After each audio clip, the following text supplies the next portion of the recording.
Juste un petit rappel les amis pour vous dire que toutes mes vidéos sont aussi disponibles en podcast sur toutes les plateformes d'écoute. Le football est en mutation. Des forces obscures, nouvelles, étranges l'animent et le football est en train de changer. Il a changé bien sûr, on sait, le football il a changé, mais il change encore davantage chaque semaine, un petit peu plus. Et les amis, j'espère que vous allez tous très bien, tellement content de vous retrouver pour cette nouvelle vidéo. Ce nouvel épisode, on est en trêve international, on prend un petit moment de recul, tranquille, et je fais une vidéo que vous êtes plusieurs à m'avoir demandé récemment. Il y a 8 mois, on faisait ce truc, le football va vite, extrêmement riche, le football est en flux constant. Voici quelques-uns de mes apprentissages récents. Ça vous avait bien plu, et vous m'avez demandé de refaire ce qui était en gros un partage d'apprentissage. J'essaie de couvrir le monde du foot, de vous faire le plus de vidéos possible, mais aussi un petit peu en arrière-plan, quelques heures ici et là, un petit peu de R&D, un peu de consolider et trouver de nouvelles idées, un petit peu de recherche, juste pour pouvoir vous proposer du meilleur contenu et continuer d'apprendre, apprendre en permanence. C'est un petit peu mon idée. J'avais à l'époque fait 5 concepts qui m'avait titillé. Il y avait les forces cachées du 3-2-5. En gros, on venait de voir une interview de Maresca qui disait « Ouais, le 3-2-5, très connu, mais les forces sans ballon, elles sont intéressantes aussi. Le fait d'avoir un 5 plus 5, ça te permettait d'avoir 5 joueurs offensifs à la contre-pression intéressant. Sur la rest defense aussi, une base très solide. Donc les forces cachées du 3-2-5, c'était intéressant. L'avantage structurel de la relance aussi. Ça, c'était Pep qu'on avait parlé, ça m'avait titillé, c'était en fait le vrai man-to-man, le vrai marquage individuel, ça existe jamais parce que tu as toujours un avantage à la relance, c'est le gardien. Le gardien est toujours libre. Alors jusqu'au jour où peut-être un jour le gardien adverse viendra presser sur le 9 et ça débloquera un joueur pour aller presser sur le gardien. Mais si quelqu'un vient presser sur le gardien, il y a forcément quelqu'un d'autre qui est libre, etc. Le fait que tu démarres avec le gardien libre, l'avantage structurel de la relance, on avait parlé un peu de ça. On avait parlé des double switches et des skip passes d'Edin Terzic qui avait donné une vraie masterclass. En Coach's Voice, c'était super intéressant. Et les diagonales surcotées, selon Declan Rice lui-même. Il parle un petit peu de Mikel Arteta, c'était dans une interview à The Athletic. On avait beaucoup parlé de jeu, c'était super intéressant. En tout cas, moi, ça m'avait intéressé. Et très content de refaire un petit nouvel épisode aujourd'hui. On va parler de jeu, aussi d'autres choses. 5 choses qui m'ont interpellé récemment et que j'ai envie de vous partager. Alors, peut-être on peut démarrer par le relationnisme. Ça, c'est le truc qui a le plus attiré mon attention. Si vous ne connaissez pas le concept de relationnisme, je pense le plus simple, c'est juste de vous passer une petite vidéo. Le relationnisme, c'est ça. C'est des joueurs qui font relation, qui délaissent leur position et les zones d'occupation rationnelle de l'espace pour s'agglutiner très proches les uns des autres, combiner dans les petits espaces, chercher avant tout à faire relation l'un avec l'autre. Et la forme, la structure, passe après. Elle viendra potentiellement de la relation, mais inversement à ce qui est aujourd'hui la forme dominante du foot, le jeu de position, où on a d'abord des positions à occuper, et ensuite comment est-ce qu'on trouve des relations à l'intérieur de cette position, de cette structure, de cette forme. Là, c'est d'abord créer relation. Les relations en première intention et après la forme. Ça nous donne des joueurs très très collés. Et pour l'instant, on a vu Mjällby. Ça, c'est là actuellement ce qu'on est en train de voir, le nouveau champion de Suède depuis quelques jours, quelques semaines. Peut-être que vous en avez entendu parler.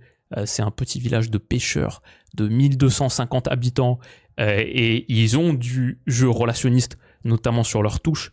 Très visible, regardez à quel point il y a de la densité et longue ligne de touche et tous ces gars combinent, ça donne des vraies belles séquences. Hein. Franchement, c'est assez sympa. Là, on est beaucoup plus proche du fameux tiki-taka, entre guillemets, que n'est pas du tout le jeu de position, mais le relationnisme, il y a un peu de ça. Ça, c'est Fluminense de Fernando Diniz. C'est un peu eux qui ont été les premiers, les pionniers du relationnisme et ils ont gagné la Libertadores avec lui. Ça, c'est le Malmö d'Henrik Rydström. Donc, à la contre-pression, ça permet des choses aussi intéressantes. Voilà, ça, c'est le relationnisme. Pourquoi est-ce que ça m'intéresse récemment ? Ça fait un moment que c'est un petit peu dans l'écosystème. C'est un terme qui a été trouvé par un blogueur écossais en 2023 pour poser un mot anglais sur ce que les Brésiliens appelaient plutôt jogo fonctionnal, etc. Bref, ça c'est du jargon, ça nous intéresse moins. Mais pourquoi est-ce que récemment, j'ai été un petit peu plus pris par cette idée de relationnisme ? Et bah, c'est parce qu'on l'a vu à niveau élite. On a vu le Bayern le faire. Le Bayern de Vincent Kompany intègre assez clairement sur ses schémas offensifs du relationnisme, avec beaucoup de proximité de ces joueurs offensifs, du jeu combiné en une touche, des joueurs qui sortent de leur position pour se chercher avant tout. Ça, si on reprenait un petit peu le jargon relationniste, c'est un peu une escadinha, une passe escalier d'Olysée pour Gnabry, mais surtout c'est des joueurs qui combinent dans les petits espaces, qui se cherchent, qui sont sortis de leur position naturelle pour se trouver, et c'est assez beau, fluide, rapide. Surtout, c'est en train de poser problème au football positionniste. Il y a beaucoup ce débat. On voit aussi Manchester City le faire. Ça, c'est ce qui m'a intéressé beaucoup sur la dernière semaine. J'ai analysé ce match contre Dortmund. On avait parlé contre Bournemouth, contre Liverpool.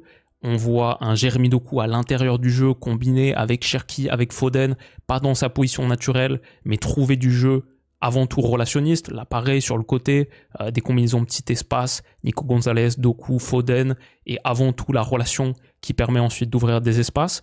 Ça m'a beaucoup intéressé de voir le Bayern et compagnie et Manchester City le faire, de vraies équipes élites. Et il y a de plus en plus ce débat maintenant qui est en train de s'installer entre les positionnistes et les relationnistes. Et ce mec qui était le positionniste ultime commence à hybrider un petit peu son approche. Compagnie est dans vraiment une combinaison hyper intéressante. Le positionnisme, ça c'est ce qu'on connaît le mieux, bien sûr, l'occupation, la fameuse occupation rationnelle des espaces. Ça c'est une bonne différence avec le relationnisme, on voit les joueurs beaucoup plus proches les uns des autres. Dans Coach's Voice, Thiago Alcantara a donné une interview il y a quelques jours à peine, fascinante, je vous la conseille, où justement il revient sur son expérience avec le Barça de Pep, le Bayern de Pep, et il dit par exemple au Barça, grosso modo, en tant que 8, j'avais mon couloir, il fallait que je sois toujours dans ce couloir, ça c'est ma position, je sors grosso modo pas trop de ce couloir. Pareil au Bayern, entre Alaba et Ribéry, quand Alaba était demi-espace, Ribéry est de longue ligne. Il ne faut jamais qu'ils soient sur la même ligne. Leurs positions sont très très importantes l'un par rapport à l'autre. Quand c'est l'inverse, quand c'est Alaba qui est longue ligne de touche, alors Ribéry doit être dans le demi-espace, classique positionniste. Mais clairement, depuis Pep 2008 et tous ses disciples, les positionnistes ont pris le pouvoir. Même quand on est sur du football qui semble plus libre et fluide, comme celui liquide de Luis Enrique, en réalité, ces mouvements, cette liberté, ça reste du positionnisme. Même quand on a Mayulu qui est ici, qui a décroché depuis son poste de faux neuf à l'intérieur, même quand on a Nuno Mendes presque en position d'avant-centre, là, très axial, et que Fabian Ruiz est le latéral gauche, la réalité, c'est que c'est une rotation. Ils occupent des positions qui sont prédéfinies. Ils ont la liberté de changer de position, mais ils sont en train d'occuper tout de même des positions. Pareil avec l'Inter, la fameuse araignée bionique qu'on décrivait l'année dernière de Simone Inzaghi. Même quand Acerbi donne et qu'il va aller occuper cette position-là, qui sort de son rôle de défenseur central pour aller dans le demi-espace ici, dans le dos de Lookman, ça reste du positionnisme. Quand Bastoni donne pour Barella là, et qu'il se retrouve ensuite dans la surface de réparation, il a pris la position de Barella, on reste sur du positionnisme. Comme dirait Pep, le football c'est quoi ? Rationnellement occuper l'espace. Le relationnisme, c'est pas ça. C'est pas occuper rationnellement l'espace. Tant pis si on a 6 joueurs sur une parcelle de 20 mètres carrés et tout un autre flanc qui est vide, libre. Si les mecs sentent que c'est ça qu'il faut faire, s'ils ont un feeling et la qualité de combinaison pour jouer ensemble, c'est ça qu'il faut chercher. Et c'est un mouvement qui est en train de naître, donc on en a eu des itérations, voilà, comme je disais, Fluminense, le Malmö de Rydström, un petit peu Mjällby là dernièrement. C'est un mouvement qui est en train de naître. Il y a des chaînes YouTube entières dédiées à des séquences relationnistes, c'est ici que j'en ai trouvé plusieurs. Moi, ce qui m'intéresse le plus, qu'est-ce que ça apporte niveau performance ? Parce que j'ai aussi, même si je suis très très attiré par la nouveauté, j'ai cette curiosité pour la nouveauté, j'ai aussi une petite méfiance pour l'hipsterisme footballistique. La vraie question pour moi, c'est pas à quel point c'est beau, et est-ce que je peux dire, j'en parlais avec Pep l'autre jour, oui, il y a une dimension artistique dans le foot, mais pour moi, cette dimension artistique, et pour lui aussi, elle est là parce qu'elle opère dans le cadre de recherche de la performance. C'est ça qui donne les innovations intéressantes, belles, c'est que tu dois gagner à la fin. Le foot, c'est un jeu compétitif plus qu'un spectacle, plus qu'un divertissement. C'est comme ça que ça devient un spectacle et un divertissement. Je pense que c'est la meilleure manière de dire. C'est spectaculaire et divertissant parce que tu cherches la victoire, tu recherches la performance, un véritable jeu compétitif. Donc, est-ce que le relationnisme peut être compétitif? Bon, à l'évidence, Fluminense a gagné la Libertadores. Comme on a dit, Mjällby, petit village de pêcheurs qui remporte le championnat suédois. Pas mal. Qu'est-ce qui les rend performants dans ce cadre relationniste? Peut-être qu'il y a déjà une simple question d'adaptation à la méta. Dans un foot très positionniste, être relationniste, c'est introduire beaucoup de chaos qui est difficile à suivre. Donc peut-être simplement ça. Peut-être que ça te permet, comme on le voit ici par exemple, en ayant beaucoup fixé, en ayant cette agglutination de joueurs, et après c'est beaucoup plus facile d'aller renverser et de trouver le côté libre. Peut-être qu'à la contre-pression, le fait d'avoir à la perte de balle, le fait d'avoir des joueurs qui étaient très très proches dans leur combinaison, ça te rend plus dangereux aussi. Et après, il y a peut-être une dimension moins quantifiable, moins tactique, entre guillemets, c'est le fait de simplement plus toucher le ballon. Est-ce que ça te rend pas plus connecté et plus confiant aussi dans un match? Et des très très grands joueurs, genre Léo Messi, notoirement, selon ses coéquipiers, avait besoin de beaucoup toucher le ballon pour ne pas déconnecter à l'intérieur d'une rencontre, dans un match. Donc, si c'est le cas de Léo Messi, c'est peut-être le cas d'autres gars aussi. Le plaisir de toucher le ballon te rend plus connecté, plus confiant et peut-être du coup plus fort. Il y a aussi le fait de renforcer les connexions avec des coéquipiers. Ça te rend peut-être plus synchronisé techniquement et tactiquement, mais aussi, je pense, plus uni mentalement. Le kiff d'une 1-2 qui marche, cette relation au sens propre que tu construis avec la personne, avec le joueur, je pense que ça débloque des points de performance en plus. Et après, ça c'est très difficile à quantifier, mais quand tu connais le foot, tu sais l'importance d'un stade qui est chaud. Ça change des matchs, oui. Le fait de jouer ce type de foot, des enchaînements de passes comme ça, qui font grimper la température d'un stade, qui te poussent de plus en plus, est-ce que ça rapporte pas quelques points de performance supplémentaires? Donc, au niveau élite, est-ce que le relationnisme peut battre le positionnisme?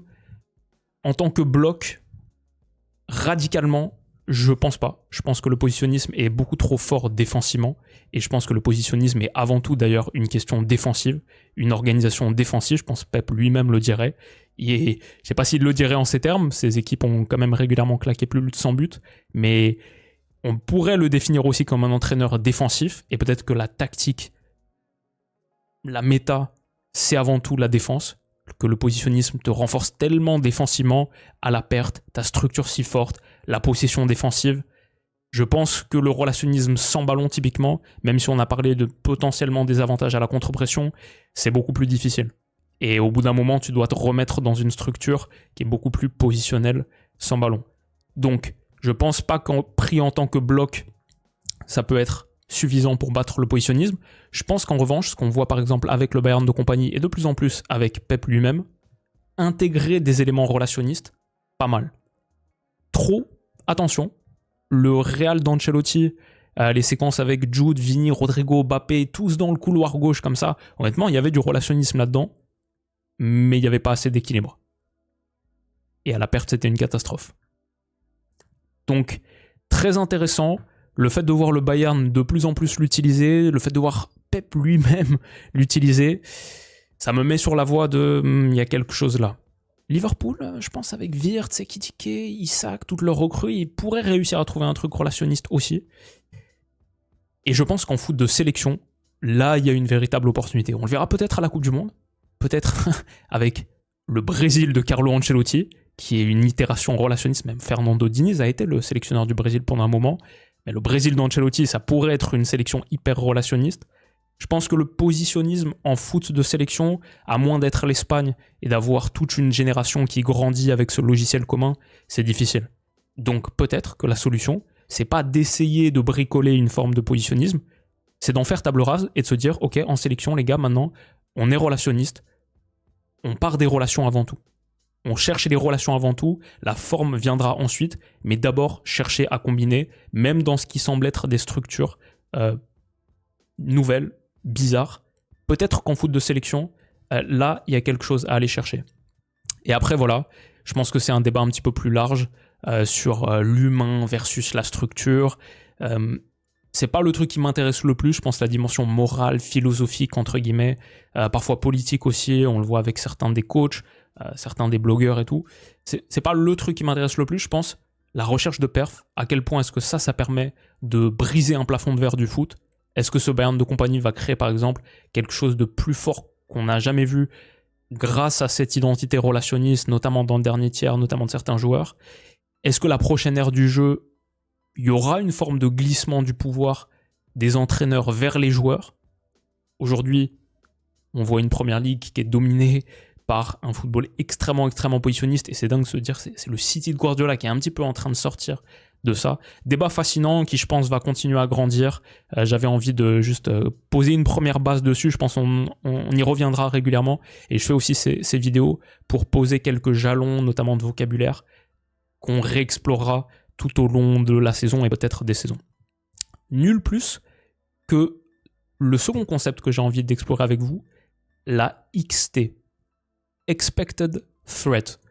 C'est pas la première fois qu'on en parle sur la chaîne, mais j'ai envie de faire un petit peu plus un deep dive parce que je m'y suis plus intéressé et je pense qu'il y a vraiment quelque chose derrière ça. Donc on connaît les XG, on connaît les XA, les Expected Assist. La XT, Expected Threat, c'est pas un concept nouveau. C'est ça. La menace attendue. En gros, l'idée du modèle XT, c'est de regarder toutes les actions qui sont pas des buts et qui sont pas des passes décisives. Ça a été trouvé il y a longtemps, genre une dizaine d'années.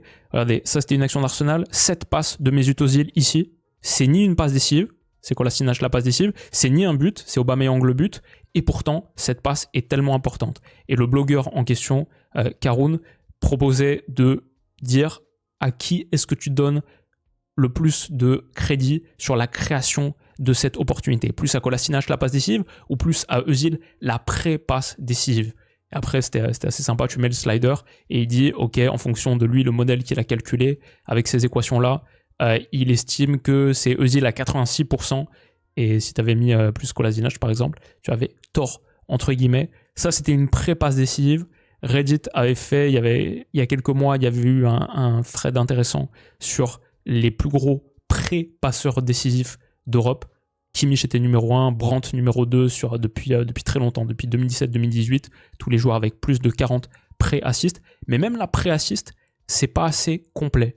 Le modèle XT, ce qu'il permet de faire, en gros, il attribue une valeur à toutes les zones du terrain,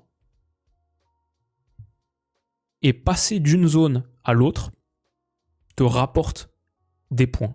Si tu passes de cette zone ici, 0.01, à cette zone là, 0.02, le joueur qui fait ça, soit par le dribble, soit par la passe, gagne 0.01 donc de XT. Cette passe Kevin De Bruyne typique, d'une zone 0.018 à ça très dangereux au coin de la surface, 0.078, ça te ferait gagner 0.06 XT. Et ainsi de suite. Tu peux perdre des XT aussi si tu fais des dribbles vers l'arrière, des portées vers l'arrière, des passes vers l'arrière, et ça permet de donner une valeur XT à chaque joueur, à chaque match. Et au fur et à mesure de la saison, par exemple là en Première Ligue, sur ce site, tu peux classer tous les joueurs par XT, et on voit que Yankuba Minte, que j'adore, est numéro 1 en Première Ligue en XT. Il en a 3,73 pour l'instant sur le début de saison. Pourquoi ? Parce qu'il est 98e centile en portée dans la surface de réparation, parce qu'il est 91e centile en dribble réussi, mais il est aussi premier quart en centre à destination de la surface de réparation. Le modèle XT permet par exemple de mettre en valeur un joueur qui n'a pas tant que ça de passes décisives, 3, pas tant que ça de buts, 1, mais qui est tellement important dans la création d'occasions. J'adore ce concept, je vais beaucoup plus l'utiliser. Il pourrait être encore meilleur en prenant en compte les passes négatives qui sont quand même des passes progressives. Je m'explique, par exemple dans cette séquence, on voit pour Strasbourg, Penders donner à Guéladoué, appui sur Ouattara, et bah ça c'est une passe troisième homme pour Valentin Barco, donc elle est négative. Ouattara va perdre des XT sur cette action, alors qu'en vrai c'est une passe troisième homme qui permet la progression. Et derrière, Valentin Barco va trouver son ailier droit. Ça, Barco a gagné des XT, Guéladoué a gagné des XT. mais Ouattara en a perdu, c'est dommage. Cette passe-là, elle va gagner des XT pour Ouattara dans la profondeur. Modèle très intéressant qu'on va utiliser davantage pour quantifier la création d'occasions. Il y en a d'autres, par exemple, StatsBomb a mis en place le modèle OBV, On Ball Value, où ils prennent tout en compte pour pareil, négatif et positif, à quel point est-ce que tu permets de créer une occasion où tu te mets en danger avec une passe ratée, etc. Et ils attribuent une valeur OBV à tous les joueurs. On voit de plus en plus de ces modèles fleurir pour essayer de sortir du simple cadre but plus passe D, mais tout de même en utilisant des stats. Ce modèle, il est propriétaire, il faut payer une fortune pour l'avoir, donc je peux pas l'avoir. Même les XT, malheureusement, sur ce site où j'ai pris un abonnement qui est genre 5 € par mois, donc ça va, je me ruine pas. Ils ont que la première ligue, donc je peux pas voir pour les autres championnats, c'est dommage. En vrai, je vais utiliser cette stat régulièrement, mais aussi je l'utilise quelque part en arrière-plan pour relativiser encore davantage but et passe D. On le sait quand on connaît le foot et quand on regarde les matchs. Quelque part, moi, mon feeling, c'est plus je regarde les stats, plus je connais de stats, plus j'utilise de modèles stats, plus je sens que le mieux, c'est quelque part de s'en distancer. Et en vrai, il faut regarder les matchs. et ça, les stats intéressants pour faire du compilatoire, intéressants pour faire du volume. Tu peux pas regarder d'un coup là comme ça tous les matchs de Yankuba Minteh, toutes ses actions. Donc c'est intéressant pour comparer. Je trouve des joueurs pour comparer c'est pas mal. Au sein d'un même match, difficile sans avoir vu véritablement la rencontre. Mais ouais, Minteh, ce joueur qui est capable de ces percussions là, de ces dribbles là, et après de ce centre là pour Kaoru Mitoma, il est très très haut en XT. Un truc que je regrette avec le modèle, c'est aussi qu'ils prennent pas en compte les pressions. Alors que les pressions hautes, les ballons gagnés comme ça, en vrai, ça rapporte tellement sur une action. Ça aussi, c'est une forme de création, et de plus en plus. Mais ouais, XT, Expected Threat, quelque chose que je vais utiliser un petit peu plus. Minteh serait encore plus haut si les pressions étaient prises en compte, parce que c'est un monstre absolu. Troisième apprentissage, c'est assez facile. Les renards d'espace, j'ai appelé ça. En gros, je regarde beaucoup de Coach's Voice, et comme je vous ai dit, il y a la dernière qui est sortie avec Thiago Alcantara. Quand je regarde ces analyses tactiques, tableau noir et tout, il y a un truc qui m'a toujours frustré. J'ai toujours eu une limite quelque part de mon engagement intellectuel qui m'empêchait d'être là, genre waouh, c'est incroyable, j'avoue, trop intéressant. J'avais toujours un petit peu de réserve. C'est que tu me montres des actions collectives avec des pions qui bougent pas. Les pions de l'adversaire, ils bougent jamais sur les actions. Tous les triangles de passe, ils sont plus simples quand ton adversaire, c'est un pion statique. Et je comprends que l'attaque a un avantage de tempo, mais c'est pas au point de jouer face à des pions statiques. Donc, j'avais toujours cette limite, mais ce que j'ai compris un peu plus en regardant la vidéo avec Thiago, c'est que l'attaque a un autre avantage qui permet effectivement de maximiser le tempo, c'est celui d'être souvent dans le dos de la défense. Si t'écoutes Thiago Alcantara, lui, l'ancien 8, il est tout le temps en train de parler des appels qui déclenchent dans le dos, dans l'épaule de son vis-à-vis. Et je parle pas d'appels profonds, juste des petites choses de décrochage. Si tu commences dans le dos de ton adversaire et que tu passes devant dans le bon tempo, c'est presque comme avoir un pion statique en face de toi, parce qu'il n'a pas le temps de réagir. Donc, c'est assez basique, mais ça a encore accentué pour moi l'importance pour un joueur interligne d'être invisible jusqu'au dernier moment. Et tu le vois sur pas mal de moments, Lewandowski, il adore décrocher juste dans le bon tempo, et hop, son mec l'a pas vu, maintenant il devient une option, et là on voit Frenkie dans ce triangle très guardiolien, avec deux options obliques en face de lui. Ça permet au Barça de progresser typiquement sur cette séquence. C'est quelque chose aussi, alors ça, on va faire un petit détour, mais ma copine m'avait offert il y a 10 ans maintenant un bouquin sur les systèmes de jeu, un bouquin d'un Italien. Et à l'époque, il avait mis en place ces pions comme ça, toujours les joueurs représentés en fonction de l'orientation de leur corps. C'était pas juste des points, il y avait aussi quelque chose, leurs bras, pour montrer dans quelle orientation ils étaient. Et je pense que ce truc de renard d'espace, de prendre l'épaule, être dans le dos, souligne encore davantage pour moi. Ça permet de renforcer un petit peu cette base. C'est les joueurs, c'est pas des pions, c'est des entités 360 degrés. Être dans le dos, être dans l'angle mort, ne pas être visible ou perceptible jusqu'au dernier moment, ça ouvre des espaces et c'est comme un peu jouer face à des pions statiques. Dans l'ensemble, le foot est un sport de feinte. Il repose sur la création d'espace, donc il repose sur tout un arsenal de tromperies. Il faut que l'adversaire aille dans les mauvais espaces. Et on le comprend très facilement dans le dribble, feinte externe pour rentrer inter. On le voit dans les passes masquées, tu fais mine de passer à droite pour passer à gauche. On le voit dans les appels de numéro 9, je fais mine d'aller au premier poteau pour aller au second. Mais la feinte ultime, c'est de ne pas être visible jusqu'au moment où c'est trop tard. Et même pour un 8, même pour un milieu relayeur, c'est hyper pertinent. C'est ça donc, être un renard d'espace. On connaît les renards de surface, mais il y a aussi les renards d'espace. Voilà, merci à ma chérie de m'avoir offert ce bouquin il y a 10 ans pour que tes rêves d'enfant grandissent en ce jour de tes 21 ans. Avec tout mon amour et mon soutien, trouvez-vous une fille qui vous soutient dans vos projets depuis le début.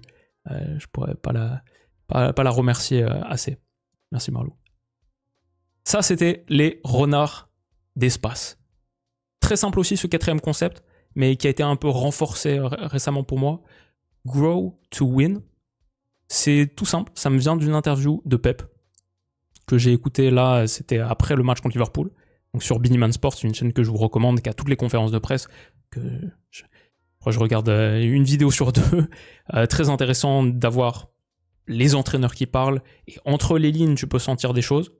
Il dit, très basiquement, pour gagner la Première Ligue, qu'est-ce qu'il faut faire? Il faut grow. And I said last day, so in October. Ah, dommage, on peut pas. Est-ce qu'on peut pas l'écouter? J'aimerais bien pouvoir vous la mettre. November, you don't win the Premier League. Dommage. Là, vous l'entendez pas. Mais en gros, ce qu'il dit, en octobre-novembre, impossible de gagner la Première Ligue. Ce qui définit si tu gagnes la Première Ligue, c'est à quel point tu progresses. C'est un truc qui peut sembler très basique, mais parfois, je pense qu'on est plus dans un mindset de waouh, ils sont forts. Est-ce qu'ils peuvent tenir toute la saison? Conserver ce niveau toute la saison? Mais si tu écoutes Pep, qui est, je pense, sur gagner un championnat, gagner une ligue, c'est pas un mauvais mec à écouter. Si tu l'écoutes, lui, il dit, c'est pas une question de conservation, c'est une question de croissance. Les équipes qui gagnent la Première Ligue, les équipes qui gagnent les championnats, c'est les équipes qui sont en croissance. Et si tu suis son raisonnement, la version d'avril battra toujours celle d'octobre. Même si en octobre, t'es fort, il faut que ta version d'avril soit supérieure. Et c'est comme ça que tu gagnes, que tu vas au bout. Alors, est-ce que ça veut dire que chaque été, tu repars à zéro? Si tu es toujours meilleur en avril qu'en octobre, en tout cas que c'est ça que tu dois viser, eh bah oui, en partie, je pense. Il y a les départs, il y a les recrues, il y a des effectifs qui changent beaucoup, il y a des conditions physiques qui sont un peu réinitialisées, il y a tout le monde qui a pris 1 an d'âge, il y a le temps passé loin du club avec la vie, les prolongations, oui ou non, tu sors un petit peu de ce process encadré. Donc ouais, chaque été, je pense que chaque équipe perd un peu, mais certaines équipes ont plus de capital accumulé que d'autres. Et c'est là que tu vois, je peux changer à l'intersaison, conserver ton core, ça rend souvent des équipes très très très dangereuses. Changer trop à l'inverse, on le voit encore cette saison, parfois difficile. Bon, c'est toujours un équilibre. Si tu changes pas assez pendant trop longtemps, le Tottenham de Pochettino et peut-être même le City de Pep l'année dernière, au bout d'un moment t'es cramé, c'est difficile. Mais ouais, être en croissance continue, grow, c'est comme ça que tu gagnes. Je vous mettrai le lien en description pour que vous puissiez écouter vous-même le passage. Très intéressant. Ça semble assez basique. Je crois que ça l'est pas autant que ce qu'on pense. C'est pas une question de conservation, c'est pas une question de maintenir. C'est très orienté process, et ça c'est très athlète professionnel. Mais effectivement, tu gagnes en étant en croissance. Tu gagnes quand ta version d'octobre est moins forte que ta version de février, qui est elle-même moins forte que ta version d'avril. Enfin, la dernière chose, trouver les aliens. Récemment, j'ai pris un abonnement à DataMB Pro, un site très très cool, qui fait beaucoup de choses. Les radars, c'est sympa. Par exemple, Jérémy Doku, ok, on peut voir qu'il est très très fort en passe-clé, en assist, en portée, en dribble. On n'est pas trop surpris. Ce que je préfère plus que les radars, et cette vidéo n'est pas du tout sponsorisée par eux, hein, mais c'est ce que je préfère, c'est qu'ils font un truc qui est pas mal, plus que les radars, c'est les plot charts, ils appellent ça. Ça permet de faire des tableaux croisés de plusieurs données. Par exemple, assez basique, celui-là, c'est passe courte réussie par 90 minutes sur l'axe des ordonnées, but par 90 minutes. Bon. Les buts par 90 minutes des 5 championnats majeurs, on les connaît, les 3 aliens, ils sont là. Il y en a un qui fait beaucoup plus de passes que l'autre, et il y en a un qui est à peu près au milieu, Harry Kane. Assez basique, pas trop besoin de le commenter. J'aime bien quand tu combines par contre des stats plus différentes. But par 90, on garde le même axe des abscisses. Interception et PADJ, ça veut dire ajusté à la possession, pour que les équipes qui ont beaucoup de ballons ne soient pas trop pénalisées, parce que forcément leurs chiffres d'interception vont être plus faibles. Interception ajustée à la possession, mis sur le même rapport que les buts. Il y en a qui travaillent moins défensivement, et il y a un monstre absolu qui est tout seul dans son monde.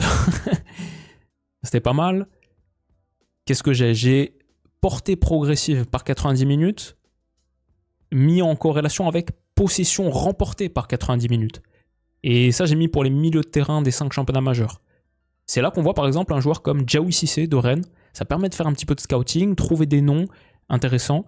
C'est un mec c'est pas le meilleur en possession remportée, c'est pas le meilleur en portée progressive, mais très très solide dans les deux. Par rapport à la médiane qui est ici, ces traits-là représentent la médiane. Diawy Cissé a un profil de milieu vraiment sympa. Là, j'ai fait passe courte réussie par 90 minutes et action progressive réussie par 90 minutes. On a un alien. On a un monstre. Notre ami Vitinha. Et enfin, au-delà des plot charts, ce qu'ils permettent de faire, et je passe de plus en plus de temps là-dessus récemment, c'est un petit peu du forme de scouting, un peu comme il y a sur Y-Scout avec les sliders. Donc tu fais par exemple les ailiers des 5 championnats majeurs, dribble réussi, 90e centile, non-penalty expected goals plus expected assist, 90e centile. Je tombe sur qui ? Gakpo, Vini, ok, mais aussi Jean-Matteo Baoya. Waouh, ok, nom moins connu.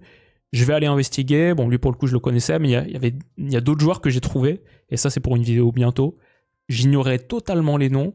Et t'es là, wow, mais ils sont top 10% sur ces 3 choses en même temps, qui sont des choses assez différentes. Hyper intéressant le profil. Je vais voir. Ça fait 6 mois que leur valeur marchande a explosé. C'était des noms que je connaissais pas du tout, de genre Cologne ou un club genre Alaves ou un truc comme ça. Et je suis là, genre, ah, waouh, lui, petit joueur à suivre. Et je sens que c'est une solution qui va continuer de m'aider. Donc voilà, pour trouver les aliens, pour comprendre davantage ce football en mutation, voici un petit partage de mes recherches récentes. Les amis, j'espère que ça vous aura plu. Ce processus, il fait un peu partie de mon taf en arrière-plan pour devenir un analyste complet et grosso modo vous faire constamment, semaine après semaine, mois après mois et saison après saison du meilleur contenu. C'est vraiment mon mantra. Bon, Pep l'a dit, grow to win. Bah, en vrai, c'est pareil pour moi. Grow or die. Je veux être chaque saison en croissance. C'est le pari et la promesse que je peux vous faire sur cette chaîne, saison après saison. Ce sera toujours mieux. On cherchera constamment à repousser les limites et je veux systématiquement que le contenu soit en croissance pour toujours un peu mieux. Chercher des petits points de pourcentage de compréhension de cette matière.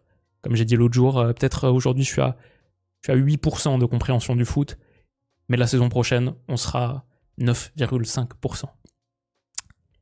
Voilà, j'espère que ça vous aura plu. On cherche aussi à upgrade un petit peu le setup. Vous avez vu derrière, j'ai enfin insonorisé le mur derrière moi, nouveau micro aussi, je pense que c'est pas mal. Un truc que j'aimerais bien mettre en place dans cette logique de progression et d'apprentissage, je vais récompenser maintenant les meilleurs commentaires. Si vous laissez en commentaire quelque chose de très très intéressant à chaque vidéo, une idée que vous avez eue récemment sur la matière foot, quelque chose qui vous a beaucoup parlé, un petit argumentaire, et ben on le mettra dans la prochaine vidéo, on en discutera dans la prochaine vidéo, et on va commencer avec cette vidéo et la vidéo prochaine donc, qui sera sans doute mon analyse de France-Ukraine. Dites-moi quelque chose d'intéressant. Quelque chose d'intéressant, d'intelligent, et ce sera épinglé, j'en choisirai un, et je l'épinglerai dans la prochaine vidéo. On en discutera dans la prochaine vidéo. Merci d'avoir été là, les gars. C'était une longue vidéo, c'était un long épisode, mais je vous remercie beaucoup de votre soutien. Vous êtes au top.